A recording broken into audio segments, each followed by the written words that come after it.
નમસ્કાર મિત્રો, સ્વાગત છે તમારું અમારી યુટ્યુબ ચેનલમાં। તો મિત્રો, એલઆઈસી એટલે કે life insurance corporation of India દ્વારા મદદનીશ વહીવટી અધિકારીની પોસ્ટ પર ભરતી જાહેર કરવામાં આવેલી છે। આ ભરતી વિશે આપણે તમામ માહિતી આજના વિડીયોમાં મેળવી લઈએ। તે પહેલા વિડીયો ગમે તો લાઈક અને શેર કરી દેજો, ચેનલમાં નવા હોય તો ચેનલને સબસ્ક્રાઇબ કરી દેજો। તો ચાલો મિત્રો, વિડીયોની શરૂઆત કરીએ।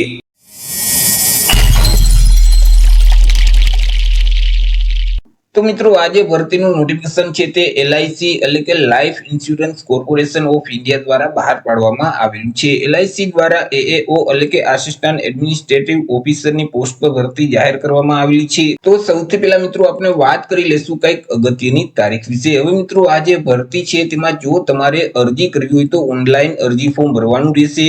ઓનલાઈન અરજી ફોર્મ છે તે ઓલરેડી શરૂ કરી દેવામાં આવેલા છે। 16/8/2025 થી અરજી ફોર્મ શરૂ કરવામાં આવેલા છે। 16/8/2025 થી લઈ અને 8/9/2025 સુધીમાં તમારે ઓનલાઈન અરજી કરવાની રહેશે। ઓનલાઈન અરજી ફોર્મ એલઆઈસી ની જે ઓફિશિયલ વેબસાઇટ છે www.licindia.in તે વેબસાઇટ ઉપર જઈ તમારે 8/9/2025 સુધીમાં ઓનલાઈન અરજી કરવાની રહેશે। મિત્રો, અહીં ઉમેદવારની અલગ અલગ બે પરીક્ષા લેવામાં આવશે, પ્રાથમિક પરીક્ષા અને મુખ્ય પરીક્ષા। મિત્રો, અહીં જે પ્રાથમિક પરીક્ષા છે તે 3/10/2025 ના રોજ લેવામાં આવશે, જ્યારે મેઇન પરીક્ષા છે તે 8/11/2025 ના રોજ લેવામાં આવશે। વાત કરી લઈએ મિત્રો જગ્યા વિશે કે કુલ કેટલી જગ્યા છે અને કેટેગરી મુજબ કેટલી જગ્યા રહેશે। તો કે કુલ 350 જેટલી જગ્યા પર આ ભરતી જાહેર કરવામાં આવેલી છે। આ જે 350 જગ્યા છે તેમાંથી એસસી કેટેગરીના જે ઉમેદવાર છે તેના માટે 51 જગ્યા રહેશે। એસટી કેટેગરીના જે ઉમેદવાર છે તેમના માટે 28 જગ્યા છે। ઓબીસી કેટેગરીના જે ઉમેદવાર છે તેમના માટે 91 જગ્યા છે। ઈડબ્લ્યુએસ કેટેગરીના ઉમેદવાર માટે 38 જગ્યા, જ્યારે મિત્રો સામાન્ય વર્ગના ઉમેદવાર માટે 142 જેટલી જગ્યા રહેશે। આવી રીતે જે 350 જગ્યા છે તેમાંથી 20 જગ્યા શારીરિક રીતે વિકલાંગ વ્યક્તિ માટે અનામત રહેશે। વાત કરી લઈએ મિત્રો એજ લિમિટ એટલે કે વય મર્યાદા વિશે। અરજી ફોર્મ ભરવા માટે ઉમેદવારની ઉંમર કેટલી હોવી જોઈએ? તો કે અહીં ઉમેદવારોએ 1/8/2025 ને ધ્યાનમાં રાખી પોતાની ઉંમરની ગણતરી કરવાની રહેશે। 1/8/2025 ના રોજ ઉમેદવારની ઉંમર છે તે ઓછામાં ઓછી 21 વર્ષ અને વધુમાં વધુ 30 વર્ષની હોવી જોઈએ। પરંતુ અહીં જો આપણે જન્મ તારીખને ધ્યાનમાં લઈએ તો ઉમેદવારનો જે જન્મ છે તે 2/8/1995 થી લઈ અને 1/8/2004 ની વચ્ચે થયેલ હોવો જોઈએ। જે ઉમેદવાર મિત્રો અહીં અનામત વર્ગમાં આવતા હોય તો તે ઉમેદવારોને ઉંમરમાં છૂટછાટ મળવાપાત્ર થશે। જેમ કે એસસી અને એસટી કેટેગરીના જે ઉમેદવાર છે તેઓને 5 વર્ષની છૂટછાટ આપવામાં આવશે। ઓબીસી કેટેગરીના ઉમેદવારોને 3 વર્ષની છૂટછાટ આપવામાં આવશે।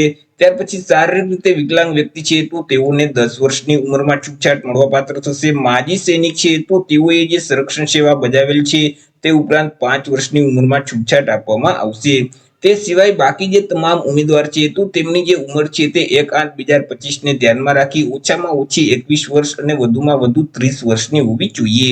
વાત કરી લઈએ એજ્યુકેશન ક્વોલિફિકેશન એટલે કે શૈક્ષણિક લાયકાત વિશે। અરજી ફોર્મ ભરવા માટે ઉમેદવારની શૈક્ષણિક લાયકાત કેટલી હોવી જોઈએ? તો કે અહીં ઉમેદવારોએ કોઈ પણ સરકાર માન્ય યુનિવર્સિટીમાંથી કોઈ પણ વિદ્યા શાખામાંથી સ્નાતક એટલે કે બેચલરની ડિગ્રી છે તે પાસ કરેલ હોવી જોઈએ। કોઈ પણ વિદ્યા શાખામાંથી સ્નાતકની પરીક્ષા પાસ કરેલ હશે તે ઉમેદવાર આ ભરતીમાં અરજી ફોર્મ ભરી શકશે। વાત કરીએ મિત્રો પે સ્કેલ એટલે કે પગાર ધોરણ વિશે કે ઉમેદવારોને કયા પગાર ધોરણ મુજબ પગાર આપવામાં આવશે। તો ઉમેદવારોનો જે બેઝિક પગાર છે તે ₹28,635 રહેશે। શરૂઆતનો જે પગાર છે તે ₹28,635 મળવાપાત્ર થશે। ત્યાર પછી દર વર્ષે ₹4,385 નો વધારો થશે અને 14 વર્ષ સુધી આ વધારો છે તે મિત્રો થતો રહેશે।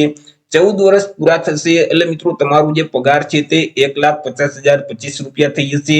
ત્યાર પછી મિત્રો અહીં ₹4,750 નો દર વર્ષે વધારો કરવામાં આવશે અને આ વધારો છે તે 4 વર્ષ સુધી લાગુ પડશે અને ત્યાર પછી તમારો જે પગાર છે તે ₹1,69,025 થઈ જશે। વાત કરી લઈએ અરજી ફી વિશે કે કયા ઉમેદવારોએ કેટલી અરજી ફી ભરવાની રહેશે। તો અહીં તમામ વર્ગના ઉમેદવાર છે તેઓએ અરજી ફી ભરવાની છે કે જેમાં મિત્રો તમામ એસસી અને એસટી કેટેગરીના ઉમેદવાર છે, તમામ જે શારીરિક રીતે વિકલાંગ વ્યક્તિ છે તો તેઓએ મિત્રો અરજી ફી તરીકે ₹85 છે તે ભરવાના રહેશે અને મિત્રો પ્લસ જે ટ્રાન્ઝેક્શન ચાર્જ છે અને જીએસટી છે તે અલગથી ચૂકવવાનું રહેશે। તે સિવાય બાકી જે તમામ વર્ગના ઉમેદવાર છે તેઓએ અરજી ફી તરીકે ₹700 ભરવાના રહેશે, પ્લસ જે ટ્રાન્ઝેક્શન ચાર્જ છે અને પ્લસ જે જીએસટી છે તે અલગથી ચૂકવવાનું રહેશે. અરજી ફી છે તે તમારે ઓનલાઈન જ ભરવાની રહેશે. તમે નેટ બેન્કિંગ, ક્રેડિટ કાર્ડ અથવા તો ડેબિટ કાર્ડના માધ્યમથી અથવા તો યુપીઆઈના માધ્યમથી ઓનલાઈન અરજી ફી ભરી શકશો. વાત કરી લઈએ સિલેક્શન પ્રોસેસ વિશે, તો ઉમેદવારનું સિલેક્શન છે તે અલગ અલગ સ્પર્ધાત્મક પરીક્ષાના માધ્યમથી કરવામાં આવશે, કે જેમાં સૌથી પહેલા તો ઉમેદવારની એક પ્રાથમિક પરીક્ષા લેવામાં આવશે. આ જે પ્રાથમિક પરીક્ષા છે તે મિત્રો ઓબ્જેક્ટિવ પ્રકારની રહેશે, એટલે કે તેમાં એમસીક્યુ પ્રકારના પ્રશ્ન પૂછવામાં આવશે. આ પરીક્ષા છે તેમાં મિત્રો માઇનસ પત્તી લાગુ નહીં પડે. મિત્રો તમને જે ક્વેશ્ચન પેપર આપવામાં આવશે તેમાં 100 એમસીક્યુ પ્રકારના પ્રશ્ન પૂછવામાં આવશે, કે જેમાં રીઝનિંગ સંબંધિત જે પ્રશ્ન છે તે 35 પ્રશ્ન રહેશે અને તેમના 35 માર્ક રહેશે. ત્યાર પછી ક્વોન્ટિટેટિવ એપ્ટિટ્યુડને લગતા 35 પ્રશ્ન પૂછવામાં આવશે, તેમના પણ 35 માર્ક રહેશે. ત્યાર પછી મિત્રો ઇંગ્લિશ ભાષા સંબંધિત જે પ્રશ્ન છે, ગ્રામર સંબંધિત જે પ્રશ્ન છે તે 30 પ્રશ્ન પૂછવામાં આવશે, કે જેમના 30 માર્ક રહેશે. પરંતુ અહીં જે ઇંગ્લિશના માર્ક છે તે મિત્રો મેરિટમાં ગણવામાં નહીં આવે. મેરિટમાં માત્ર જે રીઝનિંગ અને ક્વોન્ટિટેટિવ એપ્ટિટ્યુડને લગતા જે માર્ક છે તે જ માર્ક લખવામાં આવશે, એટલે કે મિત્રો તમારું મેરિટ છે તે 70 માર્કમાંથી જ બનશે. આવી રીતે કુલ 100 પ્રશ્ન પૂછવામાં આવશે અને પરીક્ષા માટે તમને 1 કલાકનો સમયગાળો આપવામાં આવશે. એ મિત્રો પાસ થવા માટે ઓછામાં ઓછા કેટલા માર્ક મેળવવાના રહેશે, તો કે અહીં જે મિત્રો રીઝનિંગ અને ક્વોન્ટિટેટિવ એપ્ટિટ્યુડને લગતા જે પ્રશ્ન છે તેમાં મિત્રો એસસી, એસટી અને શારીરિક રીતે વિકલાંગ વ્યક્તિ છે તો તેઓએ પાસ થવા માટે 16 માર્ક મેળવવાના રહેશે. જ્યારે ઇંગ્લિશમાં મિત્રો તેઓએ 9 માર્ક ફરજિયાત મેળવવાના રહેશે.